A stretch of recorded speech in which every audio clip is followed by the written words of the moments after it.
Hi, my name is Zack Day, and my question is, how is the British office and the American office different, and why?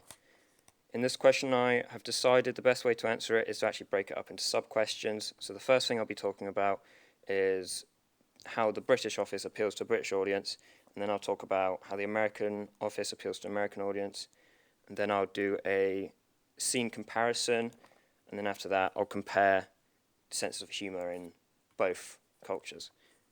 Okay. So I believe that the British office appeals to its audience because culturally it's basically completely what we find funny. It's full of sarcasm and irony, and I find that it's much more believable as a documentary compared to the American counterpart. The British office is quite tragic in tone, and it lends itself to making the characters more realistic and believable as someone you could actually know in real life. Characters seem like people you don't know. Okay. Another thing that the British office does a great job of is showing how mundane and boring office life really is, which once again brings relatability to the show.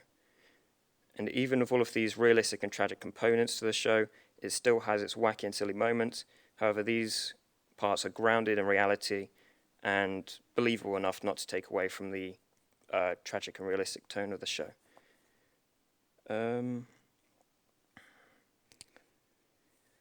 Although this is true, there is a lot of awkward and cringy moments in the show, which are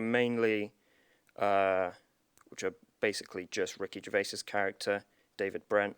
David Brent is one of the most tragic characters in the show because he tries to fit in the best he can and tries to get the most laughs in the room, but often doesn't.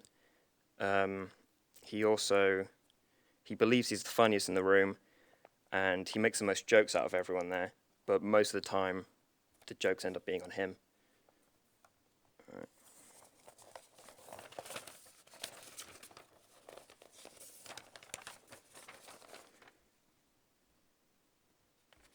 Okay. What makes the American office appeal to an American audience? I think the American adaptation of The Office appeals to its audience by being much more like a traditional American sitcom compared to the British original. The American version is full of over-the-top personalities and exaggerated funny moments. This appeals to the audience because it's much more easy to watch, and you don't need to search for the funny and like the awkward moments and the cringy moments. It's just basically handed to you. This appeals to the audience because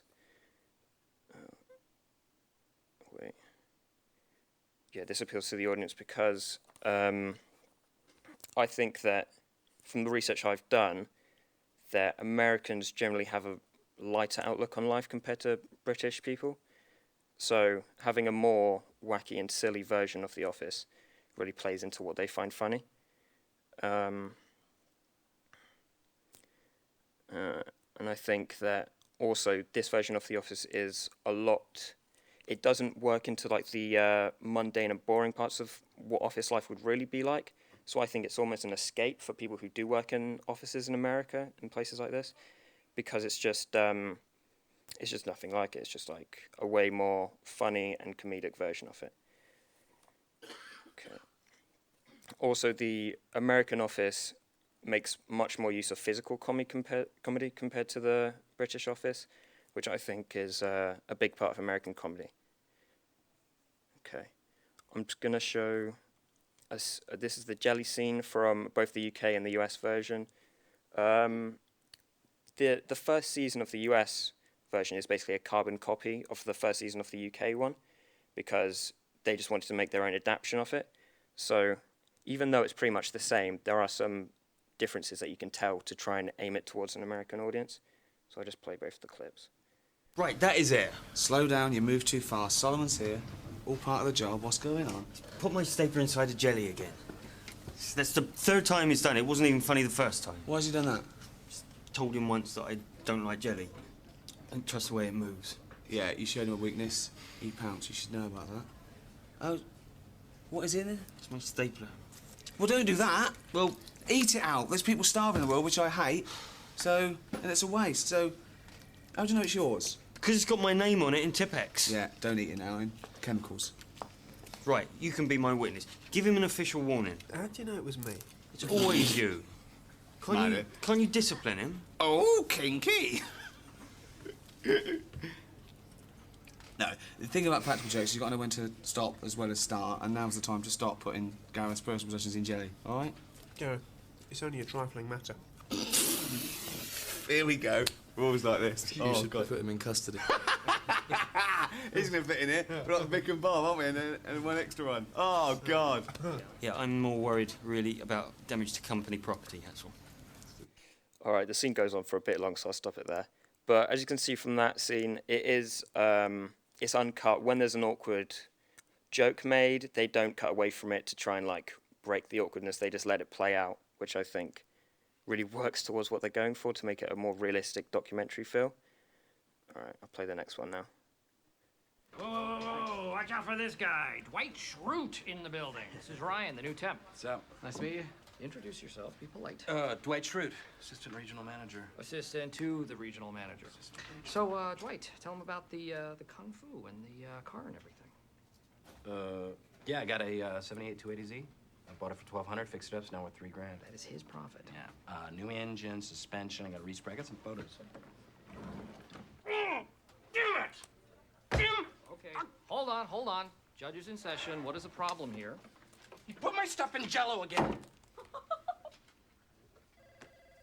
That's real professional. Thanks. This is the third time, and it wasn't funny the first two times either. What is that? It's my staple. No! Do not take it out. You have to eat it out of there. Because there are starving people in the world, and which I hate, and it is a waste of that kind of Okay, food. you know what? You can be a witness. Can you reprimand him, please? How do you know it was me? It's always you. Are you going to discipline him or not? Ooh, discipline. Kinky. All right. Here's the deal, you guys. The thing about a practical joke is that you have to know when to start as well as when to stop. Yeah. And Jim, now is the time to stop putting Dwight's personal effects into Jell-O. Okay. Dwight, I'm sorry, because I've always been your biggest flan. Oh, nice. That's the way it is around here. It just kind of goes round and round. and You should have put him in custody. Oh, hey, yes, new guy. And he scores. Okay, that's great. I guess what I'm most concerned with is damage to company. Right, that is it. Slow down, you move too fast. Solomon's here. All part... Sorry. One sec. Yeah, so one of the things that you can notice in the American version is when Michael Scott makes the joke about it being kinky or whatever, it cuts away straight away to a reaction shot, which I think they use to make it probably flow a bit easier, and it also breaks the tension. But I think it also takes away from the realism of how it's supposed to be like a documentary in a way. Another thing that you'll notice is that the characters in the US version are way more exaggerated and over the top in the reactions to when Dwight pulled the jelly out of the drawer. He was just way too over the top compared to the British version. Yeah, so the British version drags out all of the awkward moments, whereas the American definitely cuts away. Yeah, so I think that the British version just has a way more documentary-like feel, and it does feel like it could be something that's really, like it could, like a lot of people actually thought that the UK version was actually a documentary at first, and they thought it was all real, but I don't think anyone really thinks the same with the US version. I think everyone knew from the beginning that it was a show. Okay, so what makes British and American comedy different? From my research into British and American comedy, I've found that the main difference are that British comedy uses plenty of irony, and this is reflected in everyday conversation interactions. Irony will find its way into. Also, sarcasm is a big part of our culture and just way of communication, whereas compared to like the American version, they don't use this as often as we do, so it doesn't show up in their comedies as often as it does in ours.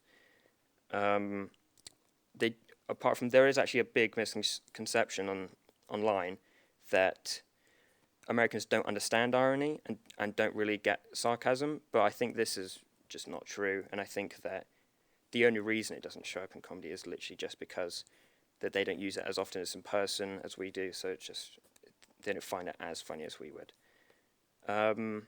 What I think the American comedy kind of is that they use a lot more physical comedy and slapstick, and then a lot of their comedy is actually really like over-exaggerated characters, basically, which I think is the main reason it's that is because that when the Three Stooges came out, it basically just, I think it kind of revolutionized what they found funny, and it really just like formed what American culture finds funny.